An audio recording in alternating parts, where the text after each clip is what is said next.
नमस्कार जय हिंद दोस्तों, स्वागत है आप सभी का आपके अपने परिवार अभय स्टॉक में। और मैं हूं आप सभी के साथ अभय यादव। साथियों, पूरी दुनिया में एक चल रहा था ना 2025 में कि 2026 में पूरी दुनिया खत्म हो जाएगी। तो अब कुछ वैसा ही संकेत अमेरिका ने दे भी दिया। हैप्पी न्यू ईयर के दिन इनको शांति का 2025 में चिल्ला रहे थे कि शांति का नोबेल पीस प्राइज इनको दे दिया जाए, और 2026 के पहले दिन ही ऐसा कांड कर दिया कि पूरी दुनिया में भय का जो है माहौल बन गया। अब इस भय के माहौल को लेकर, क्योंकि देखिए यहां दुनिया अब दो गुट में बट गई, एक और रूस और चाइना वेनेजुएला के साइड में है, और बाकी के जो अमेरिका समर्थित देश हैं वो अमेरिका का सपोर्ट कर रहे हैं। इसी को लेकर यहां पर यूएन में मीटिंग हुई है, इमरजेंसी मीटिंग की गई है यूएन के अंदर में, जिसमें मादुरो को की किडनैपिंग पर जो है रूस और चाइना यहां पर भड़के हैं। साथ ही आपको इस वीडियो में बताएंगे कि इसके आउटकम्स क्या होंगे। साथ ही जो ट्रंप हैं इन्होंने अपनी सफाई में क्या कहा है, किस चीज के ऊपर इन्होंने जोर दिया और क्या सारी जो चीजें हैं वो यहां पर ये बताए। तो चलिए स्टार्ट करते हैं वीडियो। उससे पहले आप सभी लोगों से एक छोटा सा गुजारिश है कि अपने छोटे भाई को प्यार जरूर दीजिए। हमारे लिए अगर कोई राय है तो उसको कमेंट सेक्शन में बताइए। अगर चैनल पर ना है तो सब्सक्राइब कर लीजिए महाराज, बहुत ज्यादा समय नहीं लगता है, लेकिन इससे हमें बहुत सारा मोटिवेशन मिल जाता है आप तक इस तरीके की अपडेट्स को पहुंचाने का। ठीक है, चलिए स्टार्ट करते हैं और सारी चीजें आपको विस्तार पूर्वक यहां पर समझाने का प्रयास करते हैं। साथियों देखिए, यह मुद्दा संयुक्त राष्ट्र सुरक्षा परिषद तक क्यों पहुंचा। वैसे तो अभी फिलहाल इस तरीके से, जिस तरीके से यहां पर सारी चीजें चली हैं 2025 में, उस तरीके से WTO का भी कोई महत्व नहीं दिखाई दे रहा है, और जो यूएन है जिसको कि बनाया गया था शांति के लिए, यह अभी सिर्फ एक दर्शक के भांति बैठकर देख ही रहा है, इसका भी कोई विशेष महत्व नहीं दिखाई दे रहा है। लेकिन अब यह यहां पर पहुंचा हुआ है। इसमें रूस और चाइना द्वारा जो वेनेजुएला के खिलाफ अमेरिकी कार्रवाई पर औपचारिक रूप से यहां पर आपत्ति जताई गई। साथ ही राष्ट्रपति निकोलस जो यहां पर हैं मादुरो, इनकी रिहाई की भी यहां पर मांग किया गया। बाद में यह मामला संयुक्त राष्ट्र सुरक्षा परिषद यानी कि यूएनएससी तक पहुंचा है। जो भी हमारे कॉम्पिटिटिव एग्जाम के साथी हैं वो लोग कमेंट सेक्शन में बताइएगा कि यूएन का गठन कब हुआ है। ये आप लोगों के लिए एक तरीके से क्वेश्चन है। ठीक है, चलिए। उन्होंने अमेरिका पर आरोप लगाया कि वेनेजुएला के संप्रभुता का उल्लंघन करना, साथ ही सत्ता परिवर्तन करना और संयुक्त राष्ट्र चार्टर को कमजोर करना, ये सारी चीजें करने का काम अमेरिका ने किया है। क्यों? क्योंकि वेनेजुएला एक संप्रभु देश है, उसको सभी देश जो है कंसीडर करते हैं, और आप उसके राष्ट्रपति को इस तरीके से किडनैप कर लेते हैं। दूसरी चीज, आप यूएन द्वारा जो यूएन के द्वारा कहा गया है, जो इसके कानून है, आप उसका भी उल्लंघन कर रहे हैं बिना यूएन के अनुमति के, या फिर बिना इन्फॉर्म भी क्या करना है इसमें।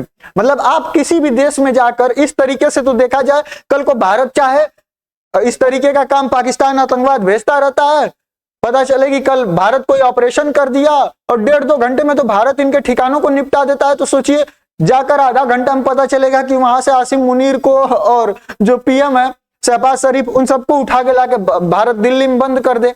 तो फिर इस तरीके से तो फिर चाइना ताइवान के ऊपर कब्जा कर लेगा, तो ये बहुत सारी दिक्कतें हो जाएंगी। तो इसी चीज को लेकर यहां पर ये चल रहा था, इस पर आरोप लगाया गया। साथियों, दूसरी ओर जो संयुक्त राज्य अमेरिका है यानी अमेरिका, इसने अपने आचरण का बचाव करते हुए कहा कि राष्ट्रपति डोनाल्ड ट्रंप ने इनको कूटनीतिक मौका दिया, कार्रवाई करने से पहले तनाव कम करने की कोशिश की।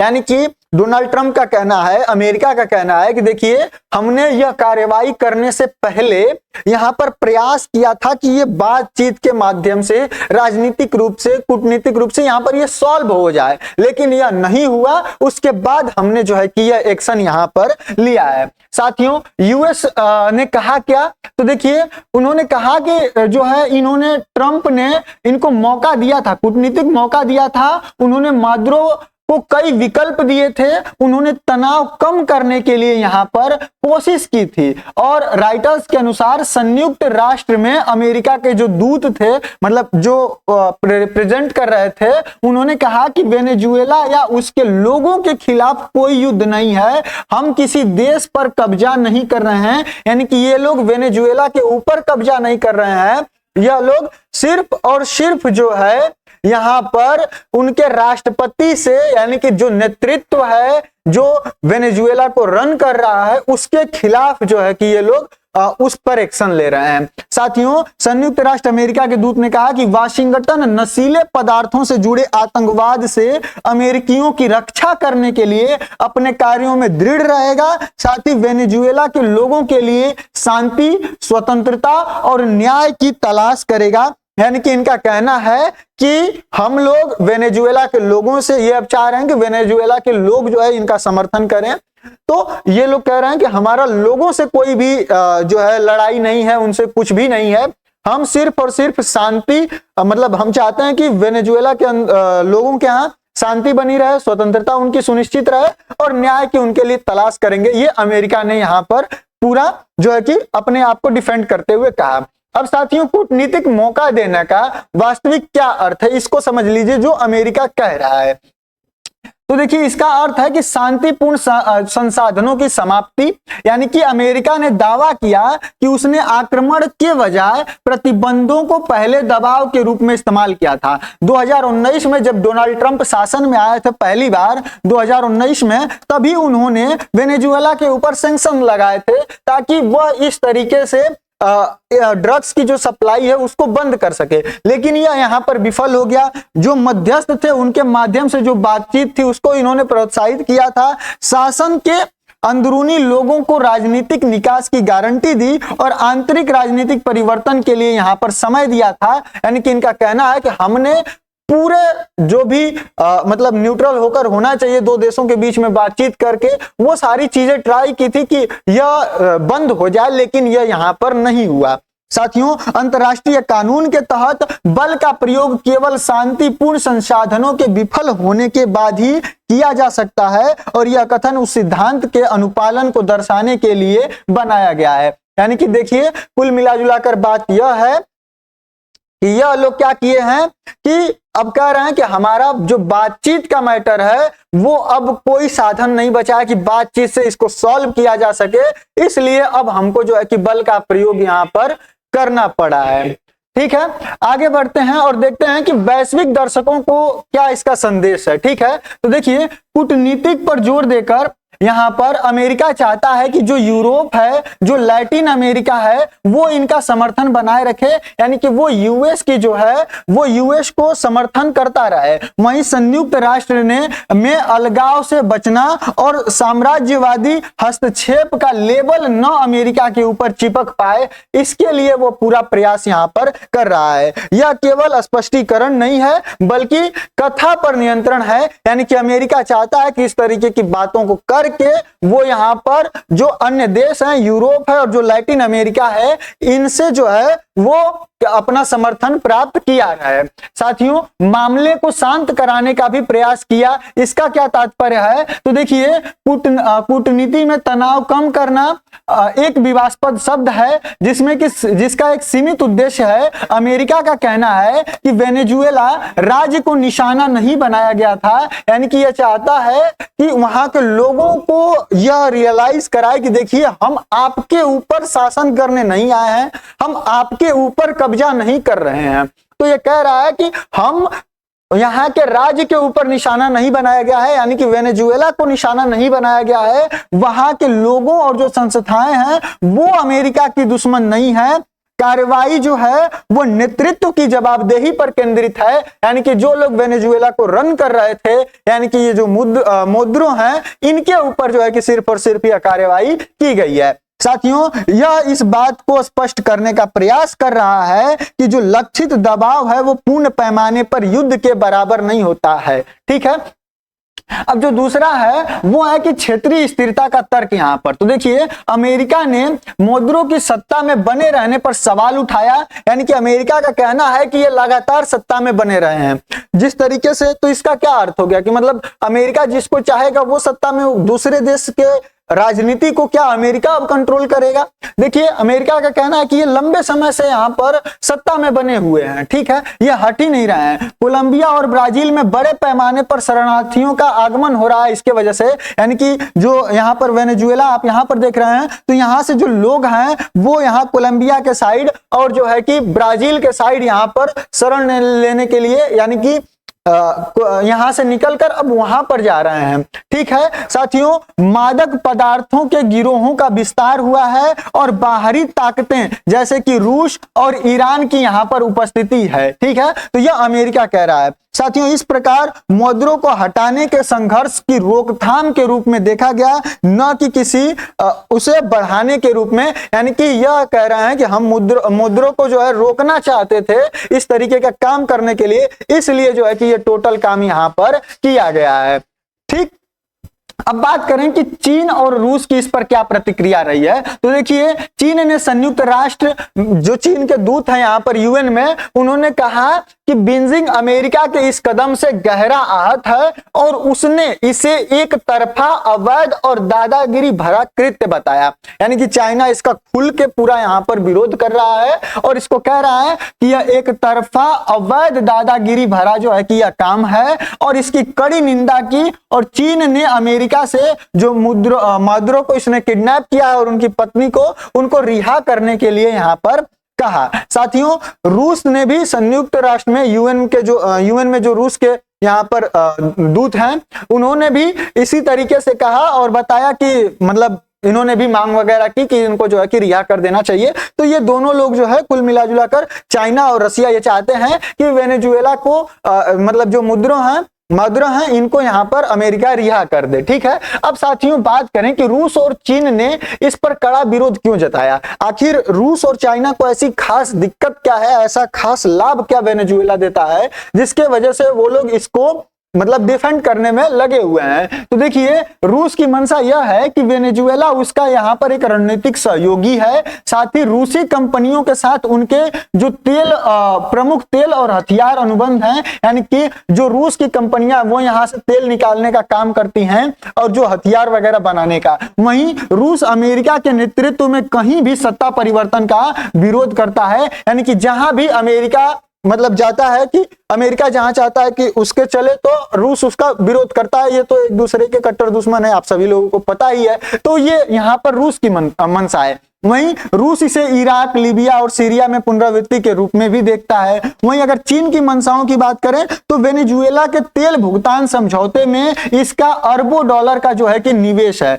चाइना का यहाँ पर अरबों डॉलर का निवेश है वेनेजुएला के जो तेल भुगतान है। वहीं गैर हस्तक्षेप का सिद्धांत, यानी कि ताइवान, शिनजियांग और हांगकांग पर बाद भी लागू होने वाली मिसाल का डर है। और वहीं चीन की चिंता प्रणालीगत है, न केवल वेनेजुएला से यह जो है कि संबंधित है। अब बात करें वेनेजुएला के स्टैंड की, अभी तक तो ये इसके साथ देने वाले देश थे, चाहे चाइना हो गया या रसिया हो गया। अब बात करें कि वेनेजुएला ने क्या कहा यूएन में, तो देखिए जो वेनेजुएला के यूएन में यहाँ पर राष्ट्रदूत थे, इन्होंने संयुक्त राज्य अमेरिका पर बिना किसी कानूनी औचित्य के एक अवैध सशस्त्र हमला करने का आरोप लगाया और कहा कि इस कार्रवाई ने संयुक्त राष्ट्र के जो चार्टर है उसका उल्लंघन किया है। साथियों, इन्होंने आगे कहा कि जो संस्थाएं हैं वो अपना सामान्य रूप से चल रही हैं, यानी कि कुल मिला जुलाकर इन्होंने भी इसका यहाँ पर विरोध किया और बताया कि यह गलत है और अमेरिका ने यहाँ पर एक तरीके से हमला ही किया है और यूएन का भी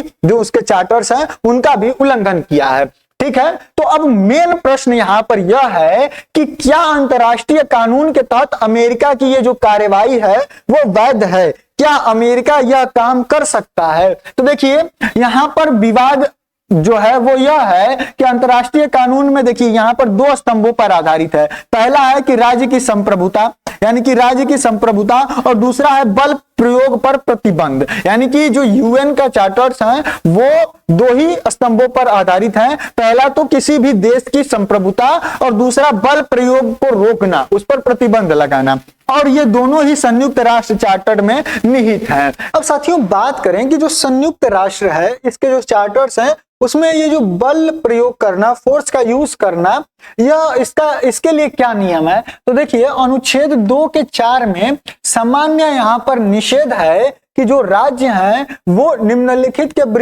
विरुद्ध जो है बल प्रयोग नहीं करेंगे। किसके? तो देखिए किसी की भी क्षेत्रीय अखंडता के और दूसरे राज्यों में जो दूसरे राज्य हैं उनकी राजनीतिक स्वतंत्रता के।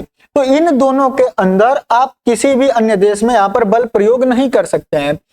लेकिन इसके जो दो कानूनी अपवाद भी यहाँ पर मौजूद हैं कि आप मतलब जब यूएनएससी यानी कि संयुक्त राष्ट्र सुरक्षा परिषद अगर अनुमति देता है तो आप वहां पर बल प्रयोग कर सकते हैं। साथ ही अनुच्छेद 51 जो है उसके तहत आप आत्मरक्षा के लिए बल का प्रयोग यहां पर कर सकते हैं। तो ये जो है दो नियम है यहां पर। साथियों इनमें से अब जो ये अमेरिका वाला मामला है तो इस मामले में अमेरिका इनमें से कोई भी नियम यहां पर फॉलो नहीं कर रहा है, यानी कि उसके ऊपर लागू नहीं होता है। न उसके ऊपर वेनेजुएला ने हमला किया है और न ही यूएन ने जो है कि उसको अनुमति दी है। तो दोनों ही स्थिति में वो आत्मरक्षा वाली जो बात कह रहा है वो यहां पर गलत सिद्ध होती है। साथियों अब इसमें अमेरिका को यहां पर यूएन ने अनुमति भी नहीं दी थी, जिसके वजह से ये टोटल जो है बात यहां पर गलत सिद्ध होती है। अब साथियों बात करें कि अमेरिका का दावा क्या है, तो देखिए अमेरिका यह कह रहा है कि हमने आत्मरक्षा में यह काम किया है। हमने जो है पहले यहाँ पर क्योंकि वेनेजुएला जो है वो यहाँ पर ड्रग्स हमारे देश में सप्लाई कर रहा था और उस ड्रग्स से निपटने के लिए, क्योंकि उस ड्रग्स की वजह से हमारे यहाँ बहुत सारे युवाओं की मौत होती थी, बहुत सारे लोगों की जो अमेरिकी नागरिक हैं उनकी मौत हो रही थी, तो इसलिए इसके मतलब इसमें आत्मरक्षा के लिए जो है हमने यह कार्यवाही की है।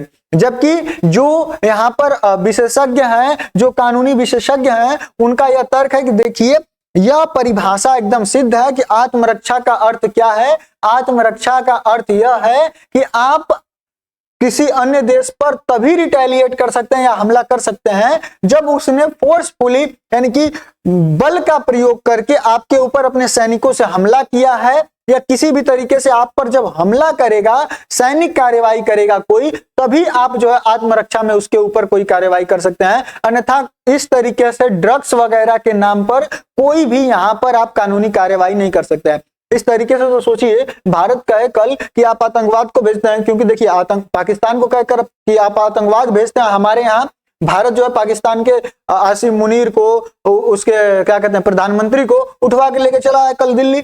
तब तो भारत तो यहाँ पर क्या भी देगा, इसलिए कि एक तरीके से तो ये सब यूज करने दे रहे हैं सब वहां पर आतंकवादियों को अपनी जमीन, तो भारत आत्मरक्षा में ये काम कर ही सकता है। तो इस तरीके की ये जो अमेरिका तर्क दे रहा है बिना बेतुका वाला, तो इसके बारे में यहाँ पर कहा और यह भी कहा कि अगर आत्मरक्षा माना जाता तस्करी वगैरह को, तो कितने ही आज ऐसे देश हैं जो इस तरीके से कब्जा कर लिए जाते बड़े देशों के द्वारा। ठीक है, अब बात करें कि जो राष्ट्राध्यक्ष हैं इनकी प्रतिरक्षा की और क्या जो मौद्रों हैं इनको संरक्षण प्राप्त है। तो देखिए यह अंतर्राष्ट्रीय कानून है कि अगर कोई भी राष्ट्रीय अध्यक्ष है तो उसको विदेशी आपराधिक मामलों में यहाँ पर छूट मिलती है, अगर वो किसी मतलब कि देश का राष्ट्राध्यक्ष है यहाँ पर, तब यह संप्रभु राज्यों की समानता की रक्षा करता है और इसके वजह से उसको यहाँ पर छूट मिलती है। लेकिन अमेरिका का क्या है, अमेरिका कहता है कि हम तो जो है मौद्रों को एक अवैध शासक मानते हैं, यानी कि हम मानते हैं कि इल्लीगल तरीके से यहाँ पर जीत कर आए हैं, इनको अवैध शासक या जो है कि मानता है। इसके वजह से इसको सत्ता से हटाए जाने के बाद इस पर छूट नहीं लागू होती है, यानी कि जो छूट दी जाती है हम इसको शासक मानते ही नहीं है, तो इसकी वजह से हम इस पर कोई छूट नहीं देंगे। लेकिन समस्या यहाँ पर यह है कि आपके मानने से, अमेरिका के मानने से तो ये डिसाइड होगा नहीं, क्योंकि पूरी दुनिया अभी भी बहुत सारे देश ऐसे हैं जो इसको कंसीडर करते हैं कंट्री के रूप में और कंट्री के साथ साथ इसको उसके प्रेसिडेंट के रूप में। तो जब पूरी दुनिया के देश इसको मतलब कुछ देश इसको मान रहे हैं कि ये प्रेसिडेंट है अभी भी, तो फिर आप इस तरीके से कैसे कर सकते हैं? सिर्फ आपके कह देने से तो ये डिसाइड नहीं हो जाने वाला है। तो ये चीज है जो कि अमेरिका को समझ में नहीं आती है। चाहे किसी भी मामले में वो सोचता है कि मैंने अगर गाय को बैल बोल दिया है तो पूरी दुनिया उसको बैल माने। तो इस तरीके से यह जो है कि कानून जो खुद बोल देगा, डोनाल्ड ट्रंप जो खुद बोल देंगे उसी को सोचते हैं कि यह कानून बन जाए। तो ये यहाँ पर दिक्कत है। ठीक है, साथ ही आपका अमेरिका का यहाँ पर दोगलापन अगर मैं आप लोगों को दिखाऊं तो देखिए सेम कंडीशन है, यहाँ पर सेम कंडीशन है। एक जगह है, एक देश है होंडुरास। होंडुरास भी यहाँ पर आप वेनेजुएला को यहाँ पर आप देख पाएंगे, और ये आपका साउथ अमेरिका है। तो देखिए जो होंडुरास है यह अभी सेम काम करता है उसी तरीके से जिस तरीके से जो वेनेजुएला है ये कर रहा था, यानी कि ड्रग्स की सप्लाई वगैरह का काम यह भी करता है। लेकिन डोनाल्ड ट्रंप का यहाँ पर देखिए कि जो होंडुरास के यहाँ पर प्रेसिडेंट हैं उनको अमेरिकी कोर्ट ने दोषी मान लिया है और इनको 45 साल की जेल की सजा जो है कि सुना दी थी कि इनको 45 साल की सजा है, ठीक है। लेकिन उसके बावजूद दिसंबर 2025 में ही, यानी कि अभी पिछले महीने ही, अमेरिका ने क्या किया कि इनके ऊपर इनको कहा डोनाल्ड ट्रंप ने कि ये खुद ही राजनीतिक उत्पीड़न का शिकार हुए हैं और ये अच्छे आदमी है, इसके वजह से हम जो है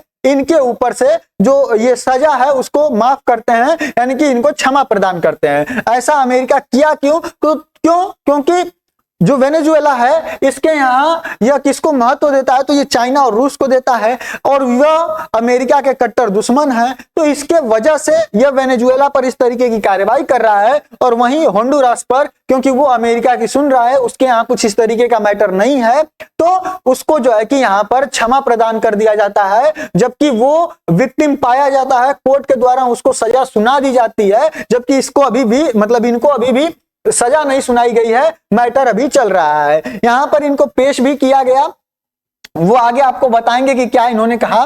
लेकिन देखिए यहां पर अब बात करें, जो ये सुरक्षा परिषद है, संयुक्त राष्ट्र सुरक्षा परिषद है, ये एक तरीके से पैरालाइज क्यों पड़ा हुआ है? तो आप सभी लोगों को पता है कि इसके 5 जो है वो यहाँ पर अस्थाई सदस्य हैं जिनके पास वीटो पावर है। कौन कौन? तो अमेरिका है, ब्रिटेन है और फ्रांस है, ये 3, और साथ में रूस और चाइना। तो इनके पास जो है कि वीटो पावर है। तो जो अमेरिका, ब्रिटेन और फ्रांस हैं ये तीनों तो कह रहे हैं कि भैया जो मादुरो हैं इनके ऊपर दबाव बनाने का ये लोग समर्थन कर रहे हैं, लेकिन रूस और चाइना इसका विरोध कर रहे हैं कि आप जो है कि इस तरीके से नहीं कर सकते, और ये अपने वीटो का यहाँ पर इस्तेमाल कर ले रहे हैं। तो कोई भी एक देश वीटो का यूज कर लेता है तो फिर वो पूरा मैटर ही वहीं पर लटक के रह जाता है। तो उसी तरीके से यहाँ पर यह भी मैटर अभी भी लटक गया है, क्योंकि यहां पर तो दो देश जो है इसके समर्थन में है, तो न इधर आ पा रहा है और 3 देश उधर उसके, मतलब 3 देश उसके समर्थन में है जो अमेरिका ने किया है। तो यहां पर ये लोग वीटो कर दे रहे हैं और उधर से न ये इधर लेके आ पा रहे हैं, न इधर से उधर लेके जा पा रहे हैं, मतलब डिसीजन कोई भी नहीं बन पा रहा है यूएन में। तो इसलिए यहाँ पर देखने को मिला। देखिए इसी तरीके से WTO वगैरह का भी इस समय आप सभी लोगों को पता ही है, कोई भी मतलब नहीं निकल कर आ रहा है। जिस तरीके से जब से डोनाल्ड ट्रंप आए हैं सत्ता में और जिस तरीके से लगातार ये काम कर रहे हैं, अपने मनमाना एक तरीके से लग रहा है कि पूरी दुनिया के ये राजा बनकर एक तरीके से बैठ जाएंगे और कोई कुछ नहीं कहेगा, जो ये कहेंगे वही सत्य होगा और उसी को लोगों को मानना होगा। तो ये इस तरीके से यहाँ पर चल रहा है। साथियों जब इनको कोर्ट में पेश किया गया मादुरो को, तो इन्होंने कहा, देखिए इन्होंने मतलब जो इनके ऊपर इल्जाम लगा रहे थे उससे इन्होंने इनकार कर दिया कि नहीं, ये जो है कि गिल्टी नहीं है, ये दोषी नहीं है, और ये सारी चीजें अपनी जो भी था वो रखे हुए हैं। उम्मीद कर रहा हूं साथियों सारी चीजें आप लोगों को समझ में आई होंगी, और आप लोगों का क्या अपना राय कमेंट सेक्शन में बताइएगा। मेरे लिए कोई सुझाव हो तो भी आपके लिए कमेंट सेक्शन खुला हुआ है। अपने छोटे भाई को प्यार दीजिएगा, चैनल पर नया है तो कृपया करके सब्सक्राइब करिएगा और अन्य दोस्तों के साथ शेयर जरूर करिएगा। हमारे इस परिवार को बड़ा बनाने में हमारा साथ जरूर दीजिएगा। चलिए ठीक है, मिलते हैं अगली वीडियो में किसी नए टॉपिक के साथ। तब तक के लिए जय हिंद, जय भारत।